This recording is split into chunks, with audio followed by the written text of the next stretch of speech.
నేను మనస్ఫూర్తిగా వారు మనస్ఫూర్తిగా విచారణకి ఏదైతే అడిగినరో వెనకాల వారు కూడా చదువు వచ్చినా రాకపోయినా వారు కూడా వారికి మద్దతు పలికినందుకు వారిద్దరి కోరిక మేరకు స్పెషల్ ఇన్వెస్టిగేటింగ్ టీంను నిర్వహించి ప్రధాన ప్రతిపక్షం కోరిక మేరకు ఔటర్ రింగ్ రోడ్డు టెండర్కు సంబంధించి ప్రైవేటు సంస్థలకు కట్టబెట్టిన విధానాల మీద ఈ సభ ద్వారా ఈ సభ్యులందరి ఆమోదంతో విచారణకు నేను ఆదేశిస్తున్నా.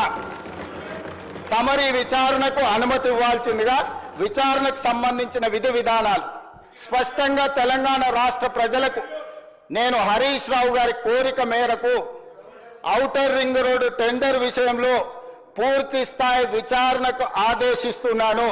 విధి విధానాలను మంత్రివర్గంలో చర్చించి మంత్రివర్గ సహచరుల సూచన మేరకు మంత్రివర్గం యొక్క తీర్మానం మేరకు ఔటర్ రింగ్ రోడ్డు టెండర్ మీద విచారణకు ఆదేశిస్తున్నాం అధ్యక్ష.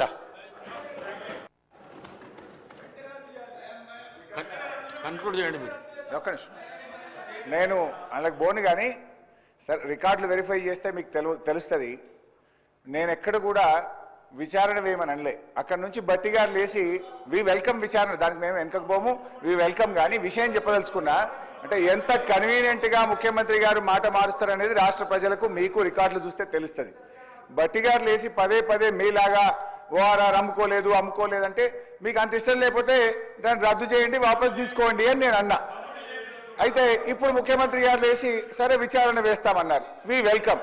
కానీ నేను ఈ సందర్భంగా కోరేది ఏంటంటే ముందు రద్దు చేసి ఆ విచారణకు ఆదేశించండి, రద్దు చేయండి అని చెప్పి ఆ టెండర్లు రద్దు చేసి విచారణకు ఆదేశించాలని మీ ద్వారా కోరుతా ఉన్నాను. ఇకపోతే అధ్యక్ష ఇంక దాంట్లో పోతే డైవర్ట్ అవుతుంది కనుక I will come back to అప్పులు. ఇకపోతే అధ్యక్ష కన్క్లూడ్ చేయండి హరీష్ రావు గారు. అరే ఎక్కడ సార్ ఇంకా సగం కూడా కాలేదు.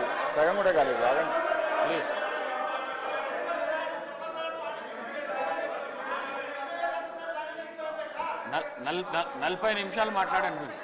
అంటే ఎన్ని ఇంటరప్షన్స్ సార్? ఇప్పుడు ముఖ్యమంత్రి గారు లేచిరి, బట్టి గారు 3 సార్లు లేచిరి, పొంగులేటి గారు లేచిరి, మా రాజగోపాల్ రెడ్డి అన్న గారు లేచిరి, ఇంతమంది డిస్టర్బ్ చేస్తే నేను అంటే వాళ్ళకి ఆన్సర్ చేయడానికి టైం అంతా పోయింది కదా సార్. 40 minutes మీరు మాట్లాడింది. సార్ ఇది important subject sir, important subject sir.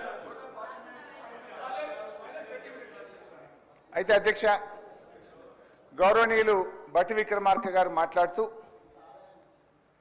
ఇప్పుడు ఏమంటారంటే మేము ఏదో అప్పులు కట్టామన్నారు. బీఆర్ఎస్ ప్రభుత్వ హయాంలో మేము సంపద పెంచాం, పేదలకు పంచాం. సంపద పెంచడమే కాదు పేదలకు పంచాం. అదేవిధంగా అప్పులు మేము కూడా కట్టాం అధ్యక్ష. మీరు వారసత్వంగా ఇచ్చినటువంటి అప్పులు మేము తిరిగి కట్టాం. మా ప్రభుత్వ హయాంలో చేసిన అప్పులు కూడా తిరిగి కట్టాం. మా 9.5-10 ఏళ్ల పాలనలో దాదాపు 3 లక్షల కోట్ల రూపాయల అప్పులు మిత్తిలు బీఆర్ఎస్ ప్రభుత్వం తిరిగి చెల్లించింది. మేము అప్పులు కడుతున్నామని మీలాగా 6 గ్యారెంటీలు ఎగబెట్టడమో 13 హామీలు 400 హామీలు బీఆర్ఎస్ పేరు చెప్పి తప్పించుకునే ప్రయత్నం మేము మీలాగా చేయలే. మేము ఆనాడు కాంగ్రెస్ పేరు చెప్పి మేము తప్పించుకోలే. కానీ మీరేమో బీఆర్ఎస్ పేరు చెప్పి అప్పుల పేరు చెప్పి 6 గ్యారెంటీలను ఎగవేయించాలని 6 గ్యారెంటీలు వాయిదా వేసే ప్రయత్నం చేస్తున్నారు. గౌరవనీయులు బట్టి విక్రమార్క గారు బాండ్ పేపర్ మీద సంతకం పెట్టించిండు.